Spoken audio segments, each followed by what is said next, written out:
Good morning, everyone. Good morning. You all passed the forward your clock test, or you trusted your infinite intelligence in the form of electronics. Which was it? A little bit of both, right?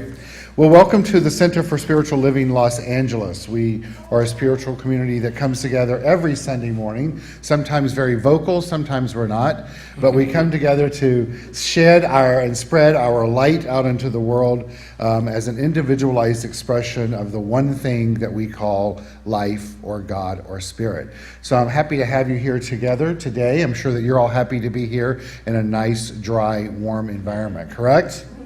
Good. So say hello to everyone that's watching us online. Hello, everyone. And want to welcome our musicians today, as already been introduced to you a little bit. So we have Wayne Moore with us today as a guest musician, Brenda Silas Moore, guest musician, and our co-music director, Andy Belling, with us today. You're in for a treat. We have a guest presenter today, a very dear friend of mine, and you'll hear much more about him and from him later, Dr. Jim Lockard. So we're a spiritual community that comes together on Sunday mornings I forgot I'm not mic'd up. I need to stand still, even though I have a handheld. We come together every Sunday morning to honor the divinity that exists within each and every one of us.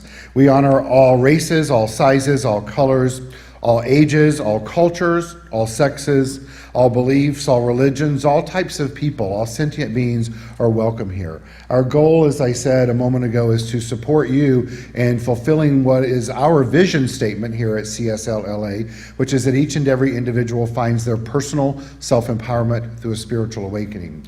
And so our goal today is to create a safe space for you, one where you feel willing to open your mind and your heart and your soul and your being to know who you are as a divine being in a greater way than ever before.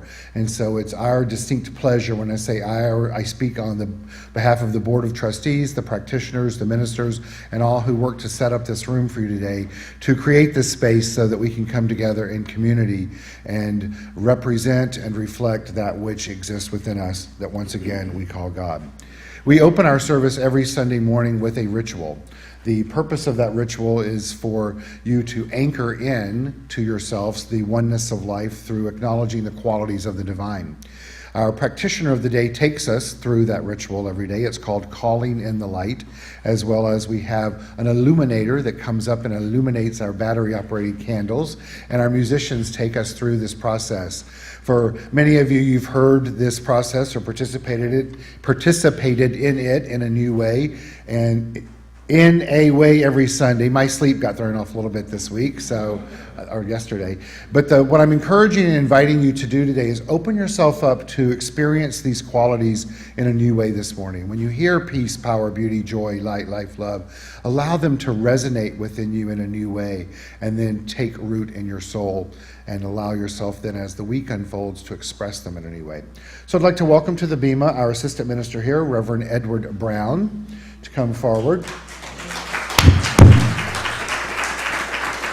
Our illuminator is Jesus Torres. Will he come forward, please? Who's also the adjunct on our board and is one of our audio engineers, and you know our musicians. So.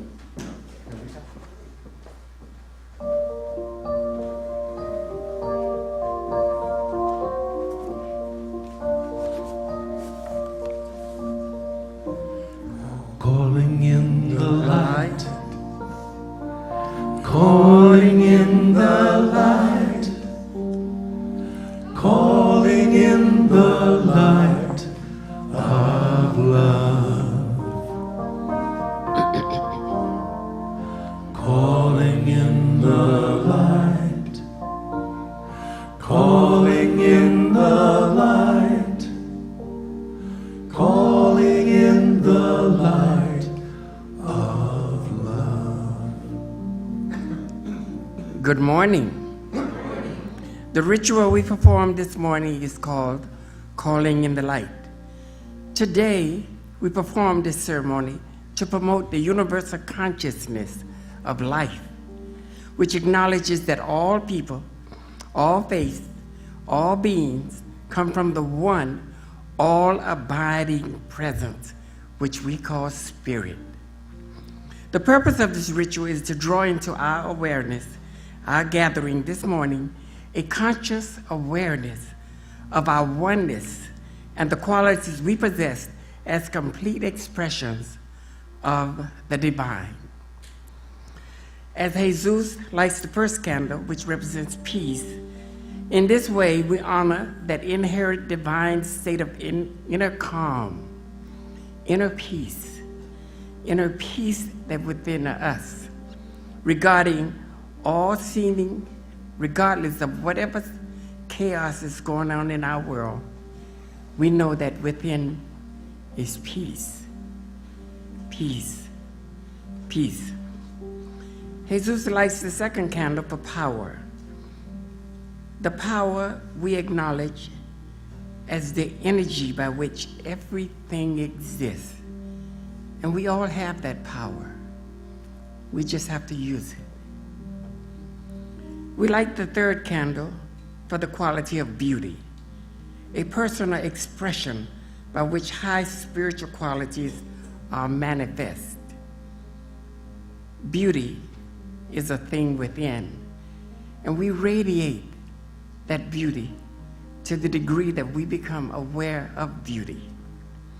The fourth quality is joy, that state of being that is excited by expectations and experiences of good. Jesus lights the fifth candle for light, the symbol of divine intelligence, the light of God that shines forth from each and every one of us. The light. The sixth candle is lit for life, that which is defined as the animating principle of being, that inner something that makes everything live, that inner something within us that makes everything live, and we call that life. The seventh candle is lit for love, defined as the self-givingness of spirit, the desire of life to express itself by giving of itself. When we love unconditionally, we give of ourselves unconditionally. The eighth candle is for wisdom,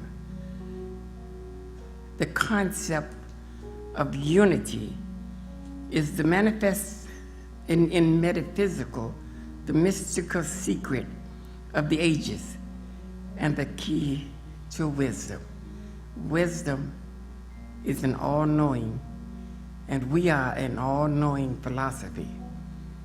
Not saying we know everything, but we manifest the idea of wisdom.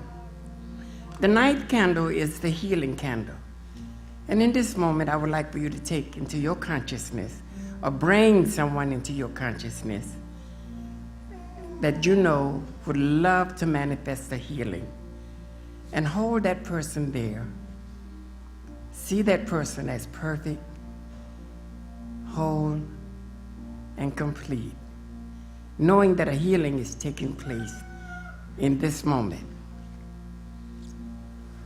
I am love. I am love. I am peace. I am peace. In my heart. In my heart. I am free. I am free. I am spirit. I am spirit. I am soul. I am the soul. All together. All together. We are whole. We are whole. Calling in the light.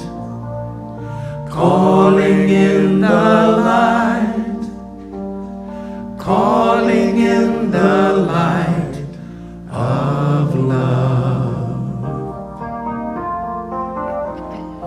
Calling in the light.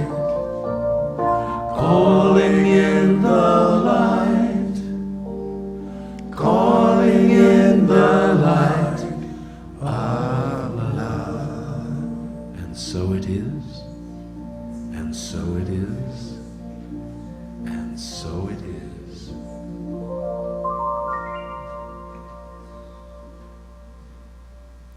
In this moment, I would like for each and every one of you to join with me in a spiritual mind treatment where we know the truth to be the truth.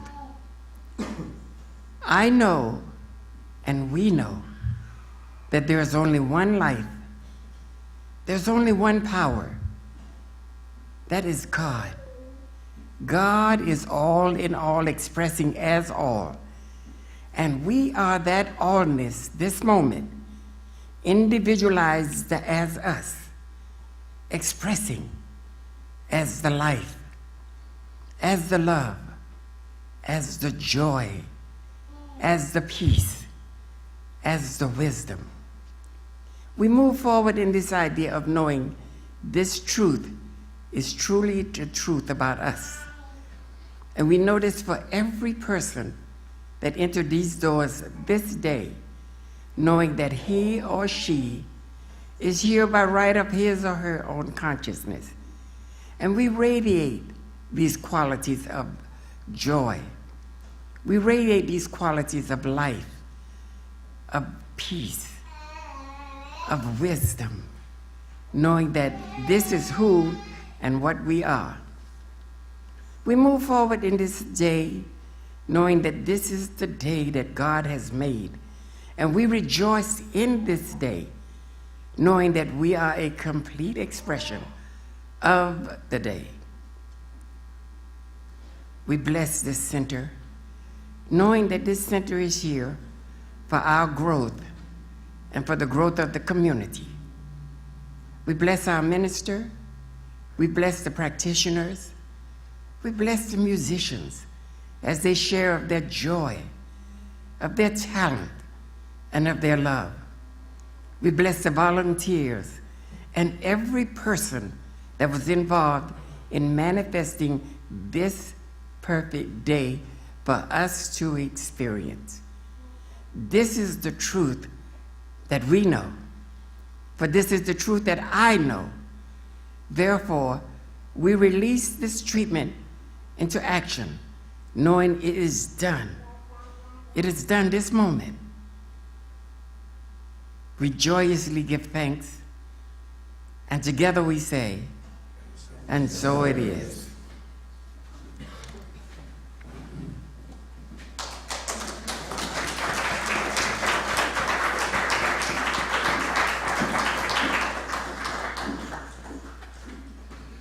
Thank you, Reverend Edward and Jesus.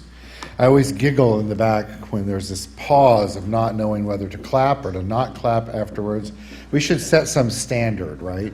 So why don't we just do the wave? So, all right, so, and so it is. Come on. You're all sports people. I know you are. Okay. We can show a hand. 1, 2, 3. Okay, we've got that out of our system. Good.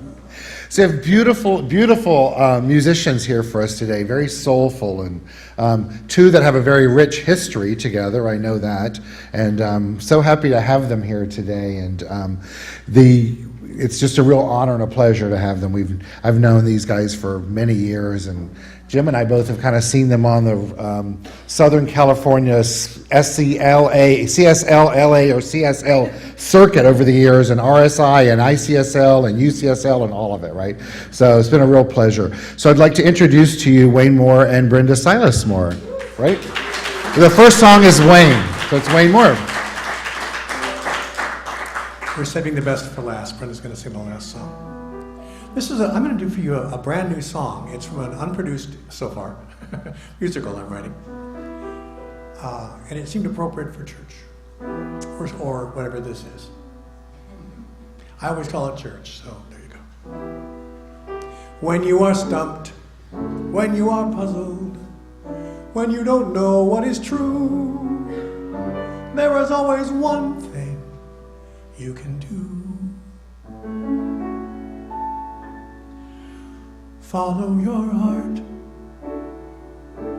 Follow your heart. Whenever your choice is in doubt, think it out and follow your heart.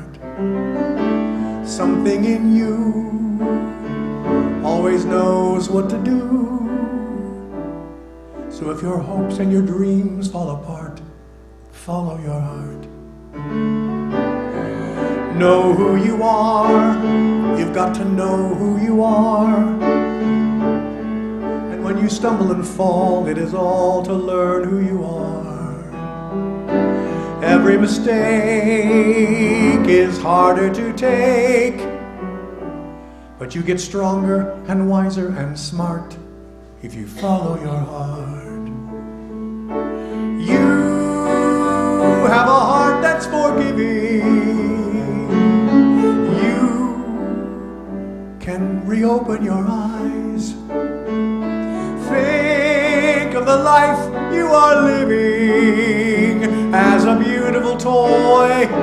There is no greater joy than to follow your heart. Follow your heart. You're not afraid to be who you are when you follow your heart.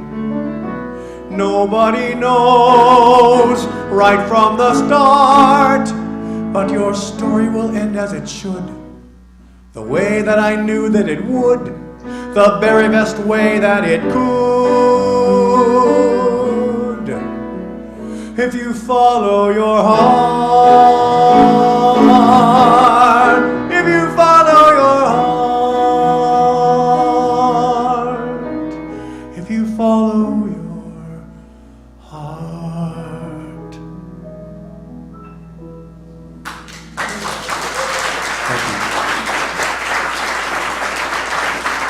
Quite beautiful. Thank you. Is that an original composition by Yes. Wayne Moore? Fantastic. Thank you, Wayne and Andy. So what a great segue to introduce our guest speaker this morning. He's an individual who I've known for many years, and he has not only been a leader in the New Thought movement over the years, but he has been the spiritual leader of the Westlake Village Center for Spiritual Leader, co-spiritual leader there, spiritual leader in Simi Valley. He also was a minister in Fort Lauderdale, Florida. But that's not really what he's known for. What he's known for is a good dancer. He's known for being an incredibly provocative thinker in our movement. He has always pushed himself to the leading edge in the way that he thinks and writes and talks about this movement called New Thought. He's one of the few out there who actually gives himself permission to have one often. And for that, we're very grateful. He writes a blog called the New Thought Evolutionary Blog that is wonderful. It's once again very thought-provoking. And he has two books that he has had published. One is called Sacred Thinking, and the other one is Creating the Beloved Community, both are for which on sale in the back.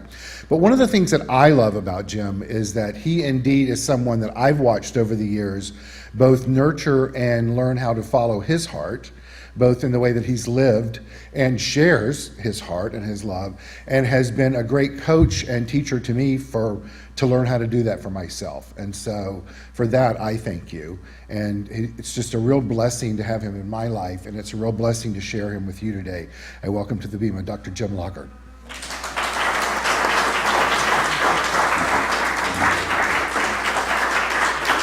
Thank you. Well, I've only loved Keith Cox since I met him. He's just been such a light in our organization and in my life, and no trip to this area would be complete without having lunch with Keith, or dinner, or drinks, or lunch and dinner and drinks, or just drinks. But we go way back. I want to apologize for being so casual. I have later today I'm going to LAX for an overnight flight home. I live in France now. I live in Lyon. So I'll be flying to Paris tonight and then taking a train from there down to Lyon. So I'll be in these clothes for about 35 more hours. I often say, people say, what's the most interesting thing about you? And I said, it seems to be that I now live in France. And I'll just start with that because apparently everyone hasn't done that. So about in 2015, my wife Dorianne and I sold everything we had in California. We sold our home and our cars and most of our furniture And we took off to see where we wanted to live, and we spent 3 years in that process. And just recently, a few months ago, we decided on Lyon, France, so we've been there for a while, and we're actually now have just put a bid in on an apartment there, so we plan to stay there. And my wife, Dorianne, is, she's a practitioner in the teaching, and she's on the board of the Science of Mind Archives, and we actually met the day we both got elected to the old Religious Science International Board of Directors. So it was a Board of Directors romance. And you've probably all had one of those too, so. But we're a mixed marriage, so it makes it tough, a man and a woman. And that's created some issues over time, but we try to work together to bring them together.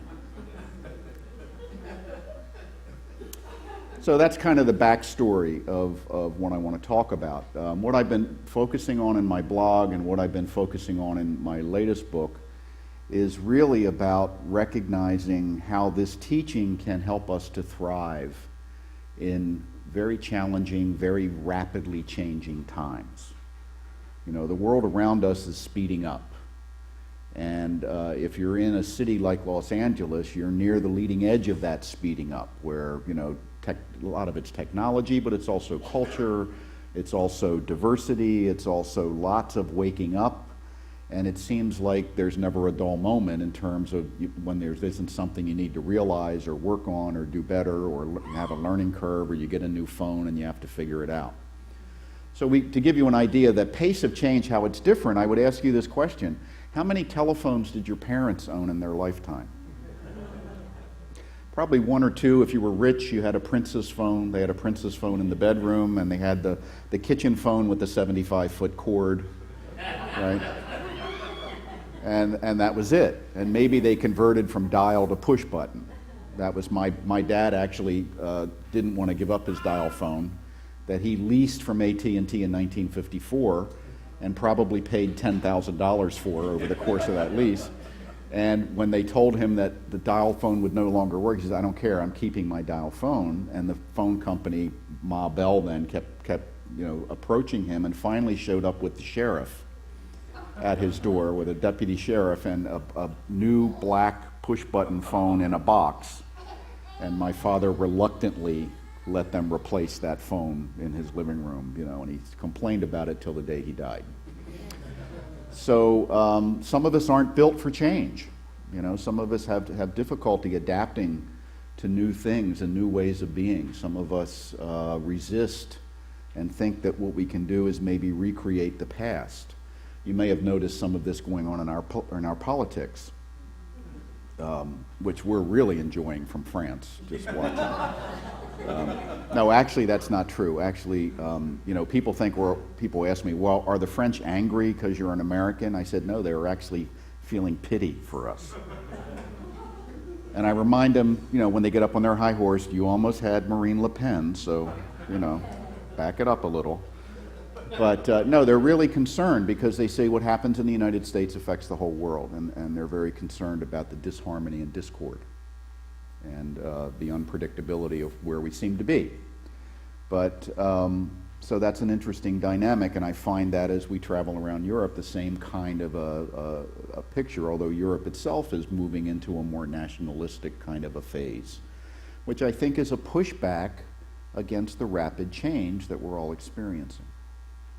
I think that's kind of happening all over the developed world. And it's just, it's sort of a phase we're going through, and we'll see how it goes forward, but progress and evolution have a way of moving only in one direction. So how can we use the science of mind, the philosophy of our teaching, and the technologies of that teaching, such as affirmative prayer and meditation and other practices that we can do to thrive in difficult or challenging or fast-paced times? And I think the first thing we need to do is to work on our kind of attitude about that whole thing. Is, one of my favorite old sayings is, it's always easier to ride a horse in the direction it's going. And the direction that we're going in is toward rapid change. And I don't see that changing anytime soon. We're kind of, if you look at the flow of humanity and our evolution as a river, we've reached the rapids. And if you get up real high in the boat we're all on together, you look forward, it seems to be rapids for quite a while. So we can either try to hunker down and close our eyes and live through it, or we can maybe stand up and figure out ways to thrive in it. And I think our teaching, uniquely among many of the religious teachings of the world, empowers us to do this. Because we understand that as we think, so we are. You know, the opening song by Wayne and Brenda was a perfect lesson in New Thought principles. Whatever I say I am, and whatever I convince myself that I am, not just what I say, but what I believe about what I say, the universe always says yes. We live in an affirmative universe. There are no obstacles outside of ourselves to us manifesting whatever consciousness we develop, whatever belief system we create. So I can look at anything, and my attitude toward that thing determines my relationship with it. And most of that's subconscious. I'm not aware that I'm doing that. I'm not aware of what my beliefs are directly, because my beliefs are all subconscious. So the only way I can tell what my current beliefs are is to see what's in my life. You know, so has anyone ever been annoyed? Anyone? A couple of you. You know, why do I get annoyed? I get annoyed because something shows up that isn't the way I believe it should be, or it is the way I believe it is, but maybe not the way I believe it should be. And then sometimes you find out that what you're annoyed at really wasn't what was going on. And an example would be, let's say it's a rainy day and you're in a busy part of town, and all of a sudden you get whacked on the head from behind with an umbrella. That might be irritating, right? And you kind of turn around, who did that? And you see a blind person trying to operate their umbrella. And all of a sudden, your attitude changes. You know, so this clearly wasn't intentional. Oh my goodness, it's a blind person. Oh, can I help you? See? What's the difference? The difference is what you saw and what your awareness and what your attitude was. Your attitude shifted based on new information. And all of a sudden, the whole feeling of the experience changes. You know, unless you're a jerk. Because they do exist. But, and basically you change. So what if you had decided to change the attitude about things like that before that happened? What if you affirm things like, no matter what shows up in my life, I am fully equipped to deal with it. I stay in a compassionate way of being. I am unrattled by the irritations of the day. I am firm in my belief of my capacity to deal with new ideas and surprises. You see? What if that was your mantra as you go through your spiritual practice, as you go through your day, as you're driving down the highway, that you become impervious to the verities of other drivers, and rather than saying they all have evil intentions, you just decide to realize that the freeway's like a river, and when you're in the river, you have to take what comes along in the river. And a good captain learns to navigate that without cursing it. You see, and you get where you're going, and you don't feel all uptight and angry, and you don't go home and kick the cat, so to speak. So attitude is so critical. Attitude is the result of our belief system about something, and we create that by our thoughts and the way we feel about our thoughts. So that's why when we do affirmative prayer, when we do affirmations, we want to include the appropriate feeling in order to create in our subconscious mind the mental set of beliefs that will what? Help us thrive. The only difference between someone that we would label as a success and someone that we would label as a failure is the attitudinal beliefs they've built up in reference to whatever it is they're succeeding at or failing at.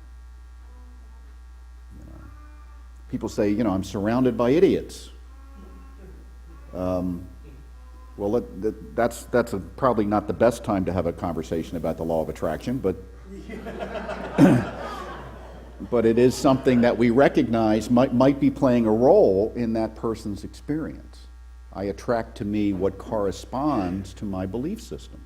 and I see in what I attract to me that which corresponds. So, do you ever know somebody that somebody else knows, and one of you can't stand them and one of you thinks they're great? And you're looking to the same person, and maybe you're having a common experience of their behaviors, and yet one of you is like, oh God, I can't stand to be around that person, and the other one is like, oh, I adore them. You see? So it can't be the person. Because if the person were just an objective reality, we would all and we're all rational beings, right? Everyone in here is rational, at least you are. And we would be looking at this objective reality, we would tend to see it the same way as rational people. So what we decide is, if someone disagrees with me about this person or this thing or this political idea, then they must be irrational. But in reality, you're both just projecting your own belief system onto that person, and they are just mirroring it back to you. They're mirroring yourself back to you. Your own belief system, your own ideas about what your expectations have been. Like many of you, I was in law enforcement for 25 years.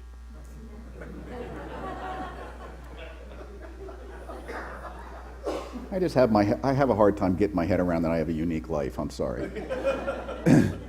But there was a sergeant that I worked with, this was down in Dade County, Florida, and there was a sergeant I worked with who was a big bodybuilder guy, and he had this reputation of being a real tough guy. He was about 6'4" and just, built like an hourglass, and he had big guns, like this.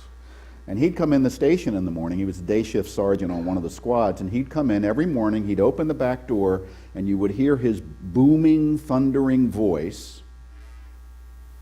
What a beautiful morning. I wonder what MF's going to screw it up. And you could look at your watch, and about 30 seconds later, he'd be screaming at somebody. See? Because he didn't know he was setting himself up. He was setting himself up to attract in that which he declared was so. So somebody would do something, and it would trigger him, and he'd be off and running. You see? And he died young of a heart attack. And he used to, it was kind of ironic, he used to say, I don't get heart attacks, I give heart attacks. You see? So,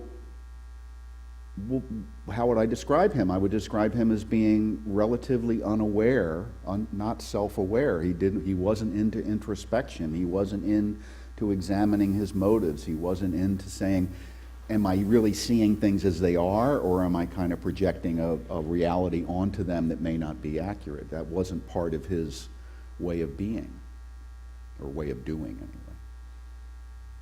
So one of the things we find in this teaching, we tend to, people that come in and stick around usually are kind of interested in self-introspection. They're interested in looking at themselves. But we all have elements of ourselves that are hidden, that we've repressed over time. What Carl Jung called the shadow. And shadow stuff is usually stuff that sometime in your life, usually very early on, you decided that this part of me wasn't okay. It wasn't okay for me or for people that were important to me. So we stuff it down inside. And it can be stuff like, being a thief. Little kids will take other stuff from other kids, and their parents usually say, no, don't do that, give it back and say you're sorry, and maybe you get your hand smacked. So you figure out, well, this is not a successful way to live my life, so I'm going to make myself not take other people's stuff, right? But what you do is you shove that aspect of yourself down, because at 3 or 4 or 5 or 6 or maybe 26, you're not psychologically sophisticated enough to deal with it in a mature way. And when we shove that stuff down, it becomes repressed energy that continues to act upon us beneath our awareness. This is what Jung said. So what we do is we project those repressed elements of ourselves onto other people who mirror them back, and then we deny that we're in a projection and mirroring system. So it's not me, it's this idiot I've got to deal with. I used to make up stories as I was driving to work in the morning about the guy that was, when I was shaving in the morning, he was shaving, and he was plotting to get onto I-95 and cut me off on the way down to, as I drove from Fort Lauderdale to Miami every day. Because it had to be intentional. There had to be some malevolent intention going on with all these people that cut in front of me. And then when I'd accidentally cut in front of someone else, I'd expect forgiveness, because I didn't do it on purpose, but they always did, right? So that's an example of projection. So we're always projecting. Falling in love, anyone ever fallen in love? Anyone ever fallen out of love? Yeah. Well, you do both, right? Because falling in love is simply an overload of projection. It's where for a temporary period of somewhere from a few hours to about a few months, depending on the relationship, the other person is only mirroring back your positive qualities. So you fall in love with them. You're falling in love with them mirroring you back to you. And then one day it stops and they mirror the totality of you back to you. And you say, I don't know who you are. You're not the person I, started this relationship with. Because now the projection is more complete. And they're mirroring, we don't like our negative qualities mirrored back to us. And we usually blame the person for doing it. And we get upset and angry. But when we understand the dynamics of shadow consciousness, that's something that can be healed. And the only way to discover this subconscious process is to notice the emotions you're feeling.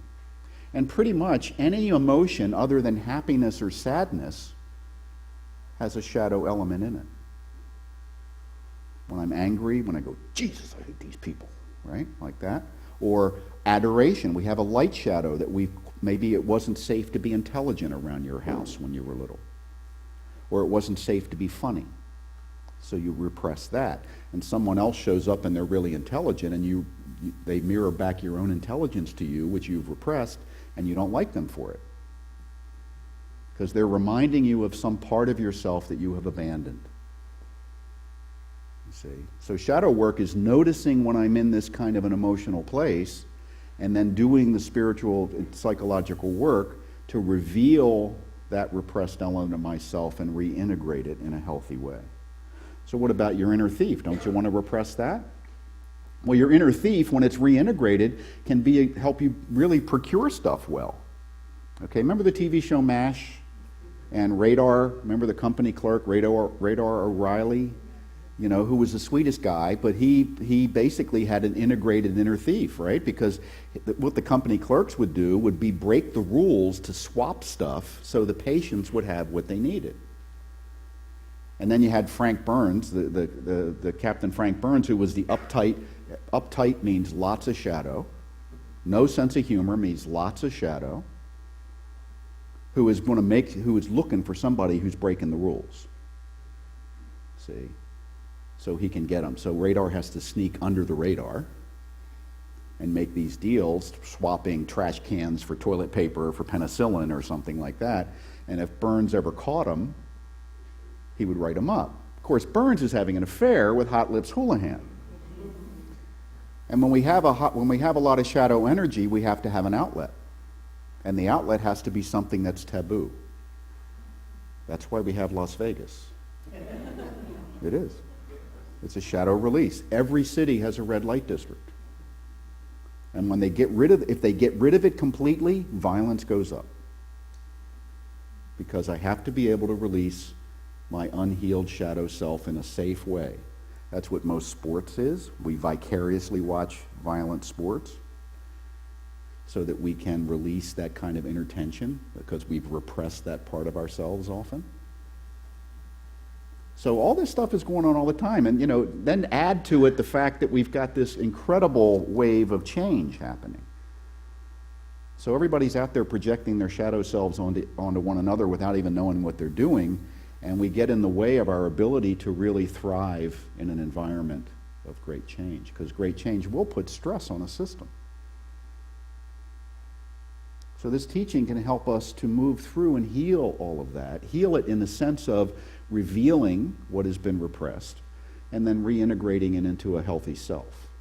Because all the stuff we've repressed is actually on our side. And our soul, our heart self, wants to reveal everything. It wants to experience everything. It wants to be healthy. It wants our system to be healthy. So often it will continue to bring symptomology into our awareness so that we know we have to do something about it. The symptomology of shadow is noticing that you're angry all the time, or depressed, or you're wishing you were someone else. You see. Stanislav Grof, one of the really interesting psychologists of the last 50 years or so, said this. He said, we have to understand in both mental health and physical health that the appearance of symptoms in an organism means the organism has decided to heal. If we see the appearance of symptoms as something wrong, we miss the point that healing has already begun. Our society is showing symptoms that it's ready to heal. Many of us individually are showing symptoms that we're ready to heal.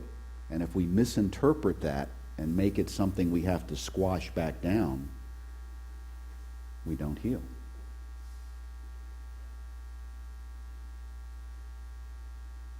So I should tell you a joke. Old white clapboard church in New England about 100 years ago. And there's maybe about this many people in the building. And the preacher's up talking about hell and damnation and brimstone and sin and all the other Christian hits. And all of a sudden, behind him, this plume of smoke begins to rise. This black smoke. And there's this odor of sulfur that fills the sanctuary. And people are like looking, and this plume of smoke goes up and gets bigger and bigger, and all of a sudden, Mephistopheles himself materializes out of the smoke, and he goes, ha ha ha ha ha ha, and everybody gets up and runs. And even the preacher turns around and goes, whoa, and he runs. And Mephistopheles is like, ha ha ha ha, and he notices over here, there's this one old man who's about 80 sitting in the second row. And he says, why do you sit here, man? Aren't you afraid like the others? And the old man looks at him and says, nope. Been married to your sister for 45 years.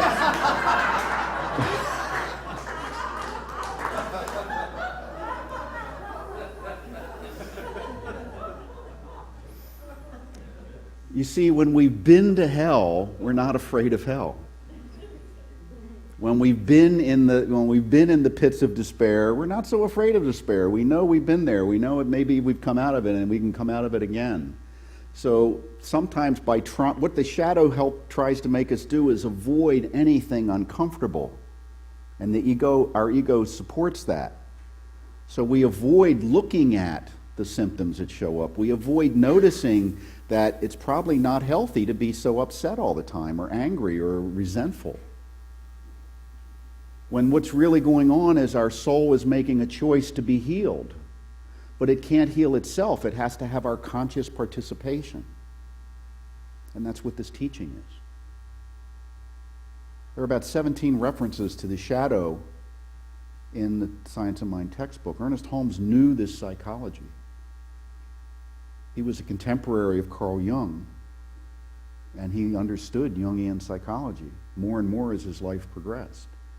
He understood that there are things within us that we can't treat at the surface until they reveal themselves. So a lot of times we get really good at getting parking places, and we're not so good at dealing with deep-seated fear or deep-seated illness or deep-seated relationship issues. But the point is, the same methodology heals both. It just may take a little longer and require a little more uncomfortable internal psychological archaeology of digging up your past within you, or at least your interpretation of your past, and being willing to look at it. And the other thing we have to understand in times of fast change, and this will be the last thing I talk about, is everything is temporary. As we pass through this experience of life, we lose everything and everyone. It's part of the deal. David Foster Wallace in Infinite Jest said, everything I've ever let go of has claw marks on it. Has anyone ever stayed in a relationship too long? Or at a job that killed your soul? Or refused to part with something because It was no longer serving you, but emotionally there was an attachment that didn't seem to make a lot of sense, but there it was. You see? The times require us to move easily through transition, because transition is happening every day.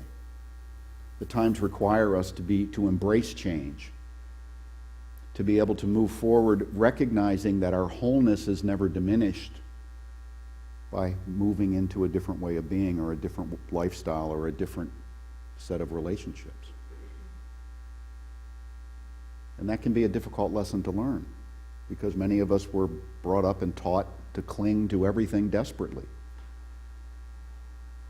But the universe doesn't support that. If it supported it, it would work. You know? So a spiritual community like this is a place where you can support one another in learning to thrive in these times. You can support one another in recognizing and knowing the truth, even when it's hard to see. You can support one another in making it okay to have tough times, but knowing that you're going to move through the tough times. You're more than that. It's about mutual support. Spiritual community is about mutual support to help create a world that works for everyone. I don't even know what that means, but I know it's a big, hairy, audacious goal. And I think it's something that we can manifest in our own experience and be way showers for others. People say to me, you know, well, why are you living over in France and all that and traveling? You could be over here doing social justice work. I said, what makes you think I'm not doing social justice work? What makes you think it has to be an either-or circumstance or situation? You know when you get on a plane and they show you the video and the masks drop down and they say, if you have a child, put your own mask on first? That's because you're not much good if you're not whole and complete. You're not much good to others unless you're fulfilled in your own experience of life. So it's nothing wrong with having a good life yourself, as long as being of service is part of it. And most of my work today, I ministerial coach, I have a coaching practice, I coach ministers about how to make their communities come into alignment with a bigger idea of what I call the beloved community, which Martin Luther King spoke of. A world where there is no racism, a world where there is no war, a world where everyone has an opportunity to have enough food and have shelter and have everything they need. And I've never met anyone that didn't want that. But I've met a lot of people that weren't willing to do the personal work to get themselves healed so they could actually productively contribute to it. That's our calling. We are not fulfilled unless we're able to help others. But if we try to help others before we are strong enough, we will tend to do more harm than good.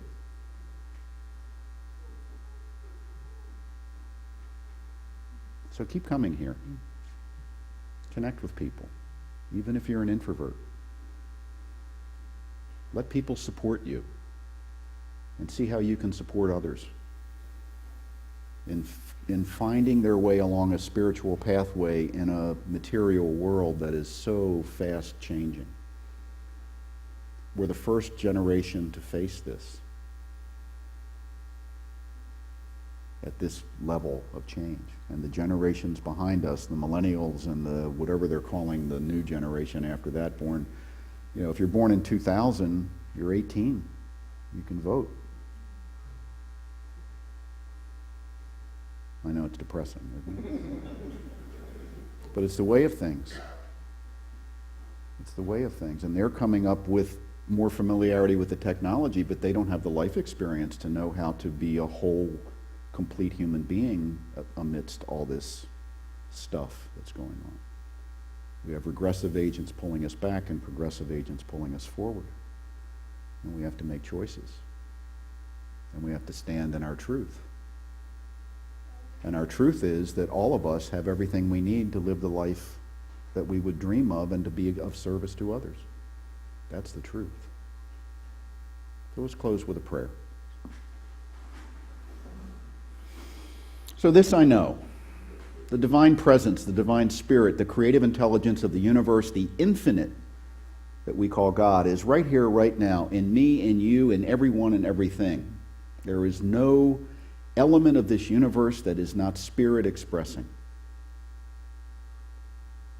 So what I declare in my own life is that my life is working and working well. It's working well because I am moving into a consciousness of greater and greater receptivity to good, of greater and greater acceptance of health and wealth and joy and loving relationship and creative self-expression.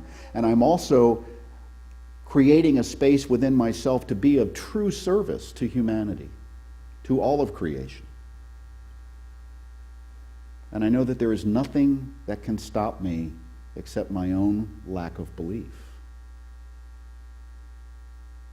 So I accept that everyone isn't on the same page that I am. But I also accept that that isn't necessary for me to grow and be of service. I don't have to wait for anyone to change.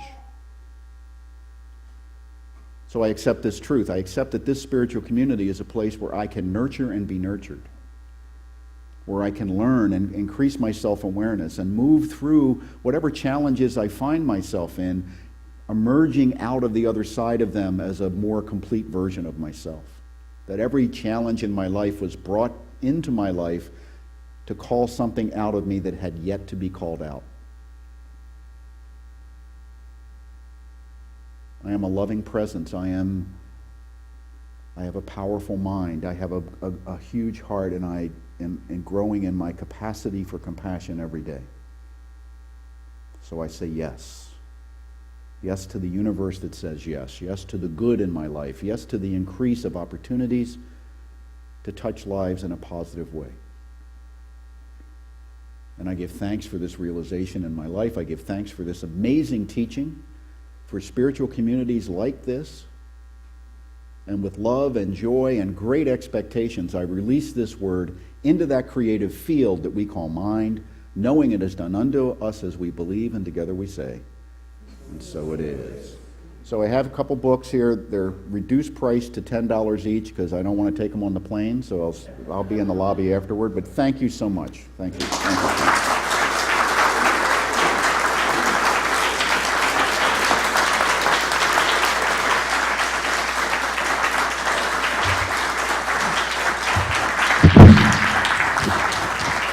Dr. Jim Lockard. Thank you, brother.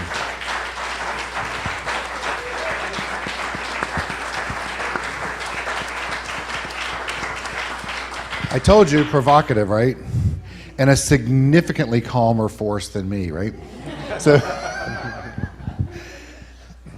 what Jim talked about today that I think is important for all of us to remember is that on this journey of tapping into knowing who we are, that there will be pain and discomfort. That's the reality of it. And that as that happens, to not turn inward, to turn outward and reach out to those in this room that love you.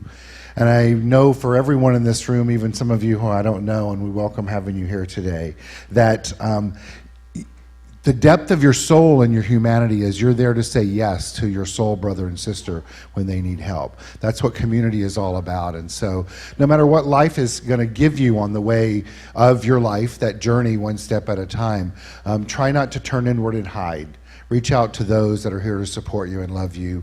And in that process, you will not only be surprised at the response in a wonderful way, but it'll be very enriching, and you will be able to expand your consciousness on that journey and to know more and more who you are and the power of God that's within you. So the next song that we have that Brenda's going to sing talks about being open to the receptivity of that good showing up in your life. And allowing the power of the divine to do its thing through you. I heard them rehearsing it. It's a song that I love dearly, and so it speaks to me deeply, and I encourage you to listen to the words in a new way today. Brenda, Silas Moore, Wayne Moore, and Andy Belling.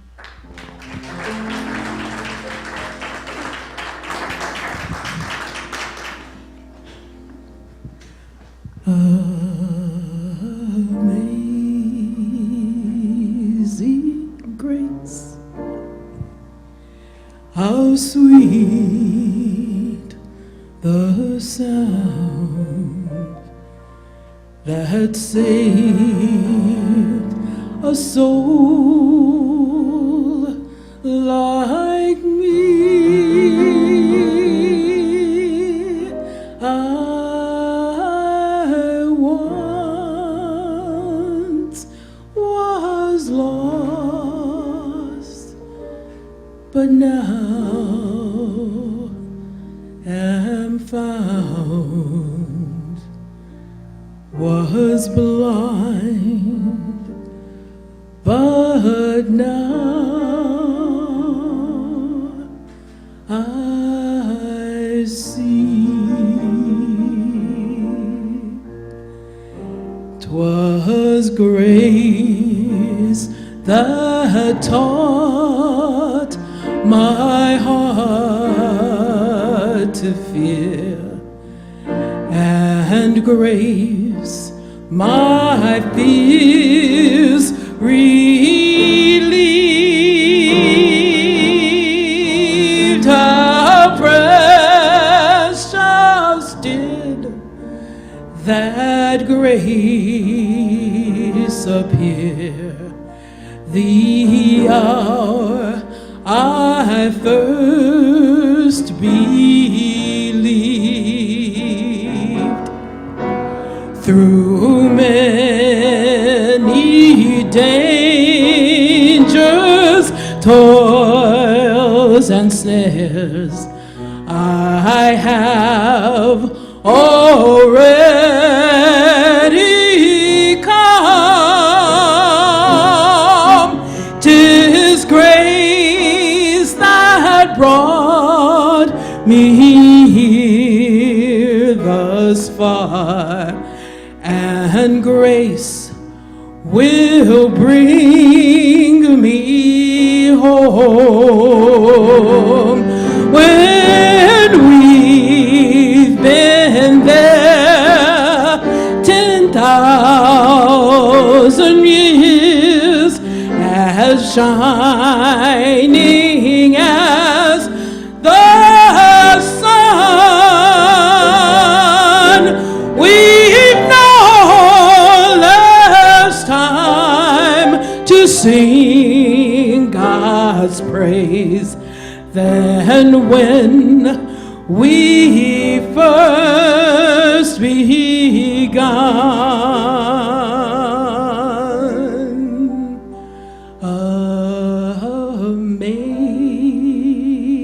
Amazing grace, how sweet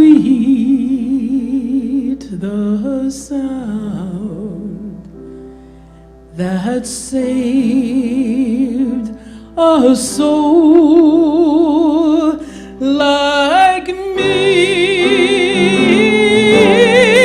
I once was found, but now I'm lost. Was blind, but now I see.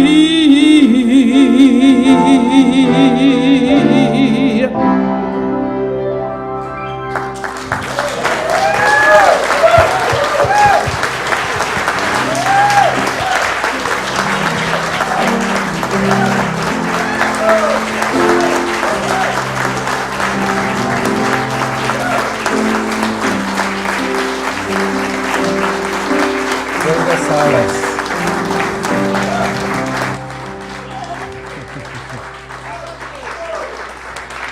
Brenda, Silas.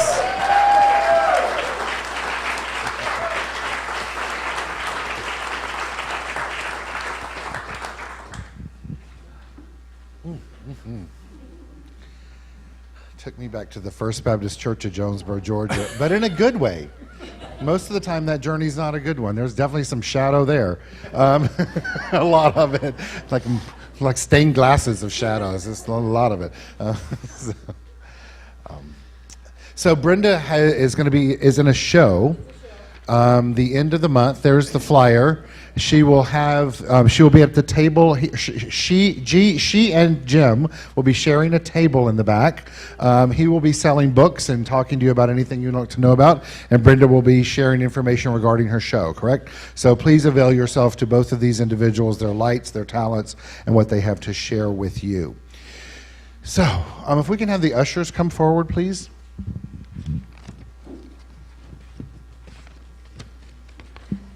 And so this is the time in our service for your opportunity to give of your financial good, to support our ministry here known as the Center for Spiritual Living in Los Angeles. And we as a ministry exist and thrive based on your contributions and of all who contribute. And the manners that you have as options for contributions would be cash, check, or charge. If you want to do cash or check, you can give that information to one, or get the money to the ushers that are here today, as well as if you'd like to use your credit card, you can see Reverend Edward or someone at the greeting table in the back.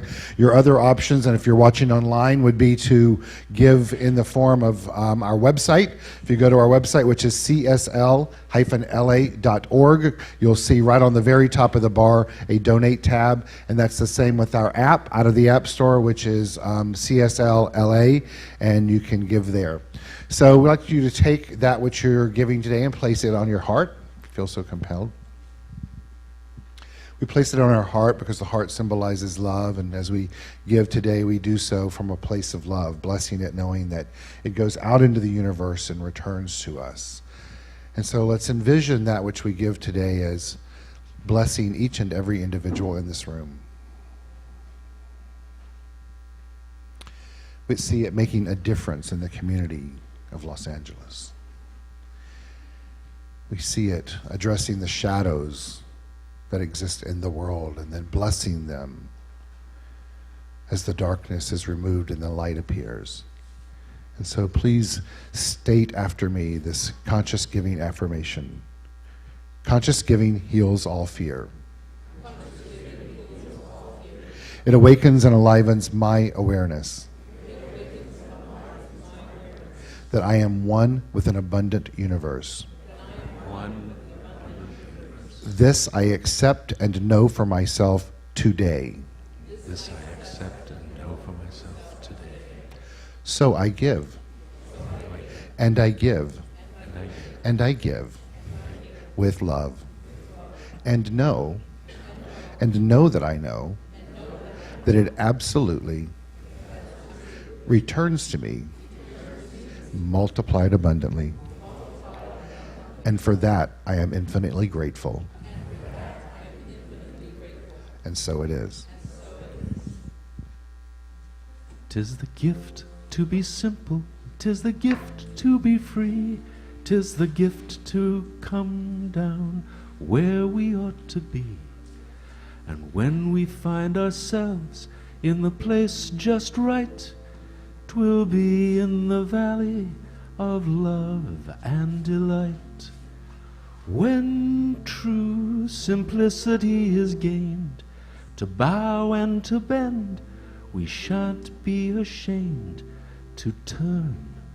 Turn will be our delight, till by turning, we come round right.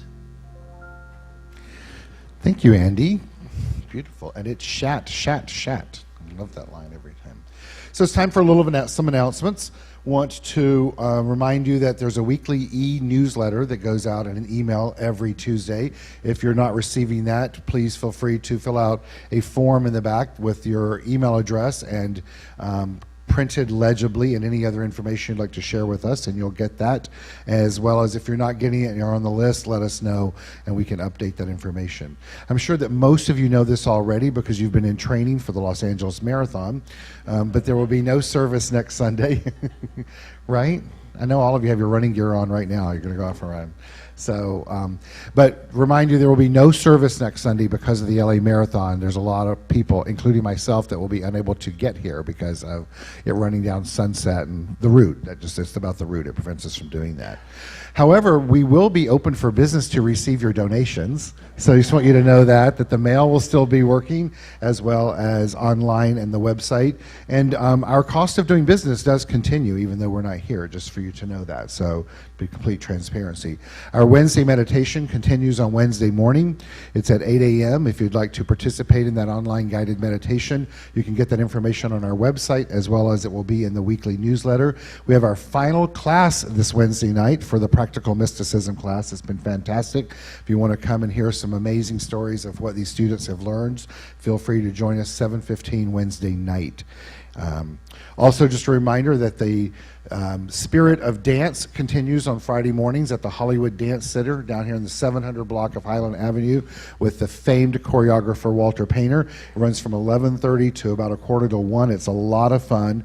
This week we learned how to jitterbug. And a little swing. So it's my first time doing it in the context that I knew that's what it was. I had done it before, so it was a lot of fun. Watch out in the e-newsletter. We will be announcing when the annual membership meeting will be, so when that's coming up, you will know. We're planning that right now. A huge thank you to our musicians this morning, Brenda and Wayne. Fantastic. Thank you so much.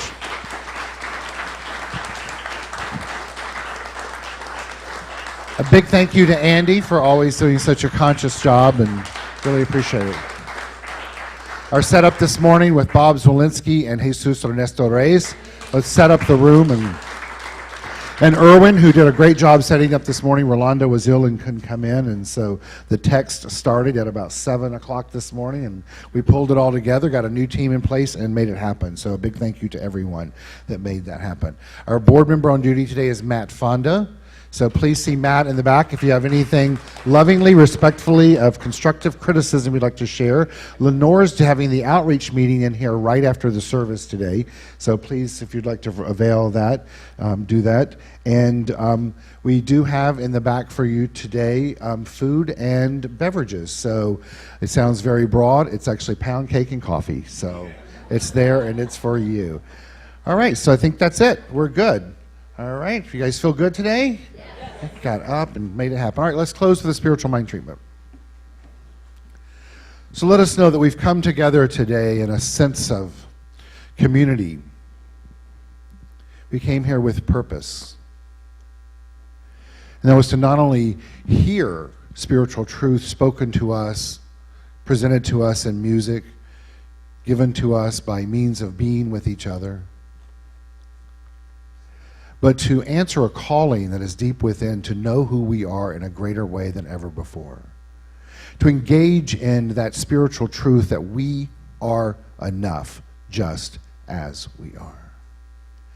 And then to be prompted to take initiative in the world, to give of that in a new way.